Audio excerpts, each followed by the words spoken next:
Welcome back to MMA Al Dente. Damir Ismagulov versus Arman Tsarukyan. What a co-main event. This is going to be amazing. This is the type of fight that normally I'd be complaining that it's underappreciated and it should be the co-main event of a fight night card or whatever. And here it is. It's got some respect and that's appropriate because I think the loser of this fight still fights for a title. Not next, obviously, but even if Arman loses and he's got 3 losses inside the UFC, depending on how the loss would look, I guess, his ceiling is still championship. And the same goes for Damir Ismagulov. These are both very talented fighters, and at least for the near future, they're the future of the division. Damir is 3 inches taller. He's 5 years older. He's got a record of 24-1. Of his 24 wins, 12 TKOs, just 1 submission, and 11 decisions. The 12 TKOs are spread out.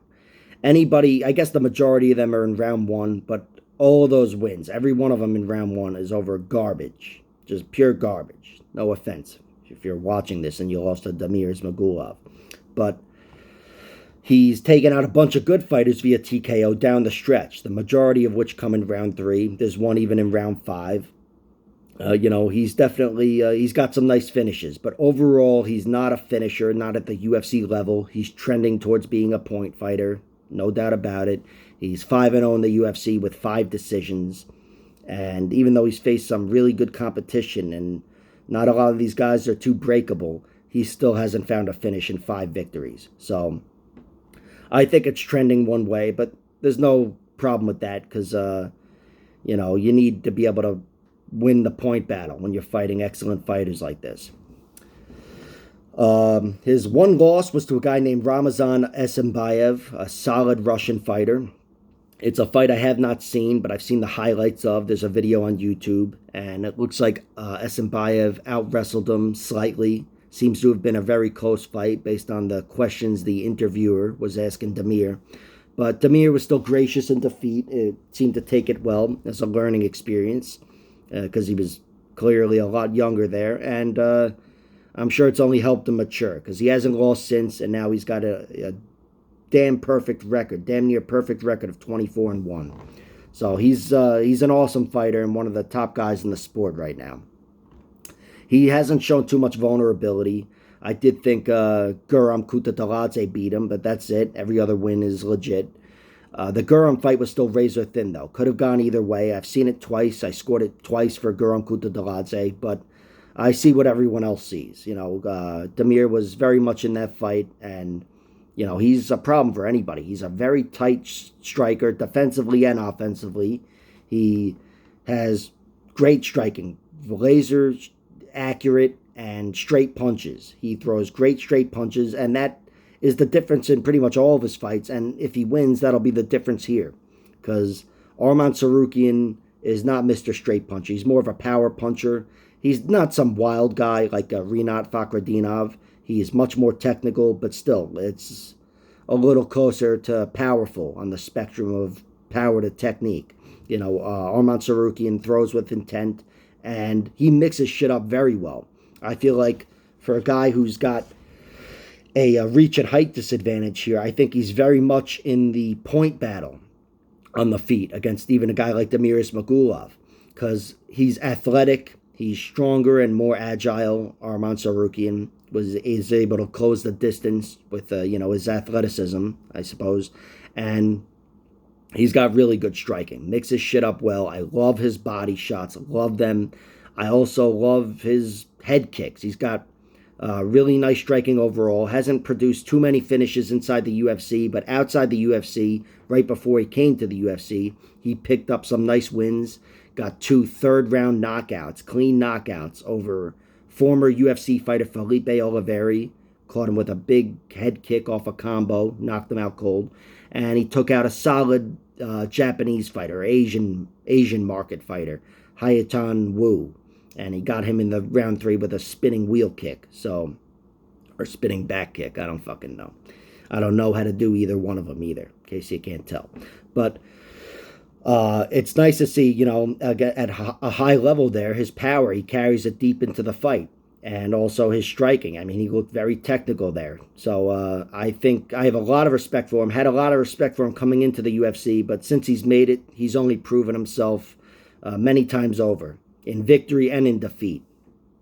His 2 defeats, he's got 3 defeats, but his 2 defeats in the octagon are to Mateusz Gamrot and Islam Makhachev. The story of both of his losses is that he was out-wrestled, but they're both close fights. Islam clearly won, but it was still a close fight. Arman gave him hell, a harder time than anybody's given him in the octagon anyway. And I thought Arman stole round 2 from him. The fight was just, relentless wrestling and scrambles and reversals. It was such a good fight to watch. One of the best decision fights ever, 3-round decision fights with no, consequences, title or whatever on the line. And his other loss was to Mateusz Gamrot, a fight in which, generally speaking, you could say he slowed down, but I don't think it's a question of his cardio. I just think it was Mateusz Gamrot's superior cardio. Gamrot was able to get in on him and wrestle in rounds 3 through 5 more effectively. He was wrestling the whole time, but he was more effective in rounds 3 through 5, and they were still all close. I think Arman Tsarukyan did well in rounds 1 and 2, and even in round 4 was pretty damn close.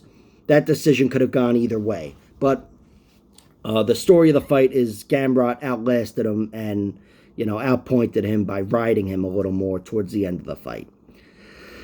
I bring that up because it's a loss, it is relevant, but it's in contrast to everything else I've seen from Arman Tsarukyan, which is a guy that has strong cardio and he builds. I do think that's the anomaly, the one fight in which he lost down the stretch, and it happened to be his only 5-round fight, and it's against a guy who's a cardio machine, so I forgive him for that.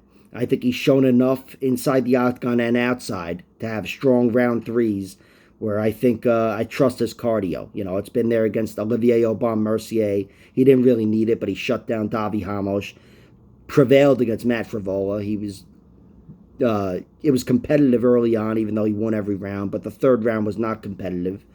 And again, he's got those 2 round 3 KOs over solid competition before he came to the UFC. So I don't doubt his cardio, certainly not in a 3-round fight. And that's why overall I'm picking Arman Tsarukyan to win. I think he wins. I think he wins a decision. I mean, I can't believe I'm picking anybody to beat Damir Ismagulov, but I am picking Arman. I think in a 5-round fight, I might look at things differently. Maybe not even, but because, Damir's not somebody who can make Arman pay or anybody pay with wrestling. But Arman Tsarukyan in a 3-round fight, I expect him to be able to use his energy, to expend his energy, and work effectively on the feet, and if he's able to get there on the ground against Damir. A takedown would be really nice. If Arman's able to get him down, I do think his chances of winning a decision skyrocket. But even on the feet, if there are no takedowns, and no takedowns to be stuffed, which is a good look for whoever's stuffing them, then I think Arman Tsarukyan gets the better of Damir on the feet as well. Mixing shit up with his body shot, like I said, closing the distance, and being visibly more powerful. If Damir had any sort of power, I'd expect his punches to produce a big moment here and there, change the fight with a knockdown, seal a round for him, but he doesn't have that kind of power. He's a slow and steady volume striker, and Arman can match his volume. They throw a very similar amount of strikes. Their rates are about the same. So I'm taking Arman Tsarukyan. I think he's going to out-hustle Damir Ismagulov, especially in a 3-round fight. And if his takedowns work for him, he definitely wins. And if they don't, I still kind of favor him. So I'll take Arman by decision. Not going to bet on it, though.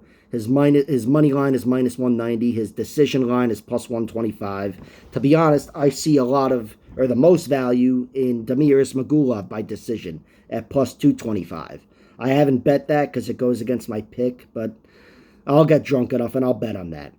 That's pretty much it. Like, share, subscribe, all that horseshit. Check out my other videos.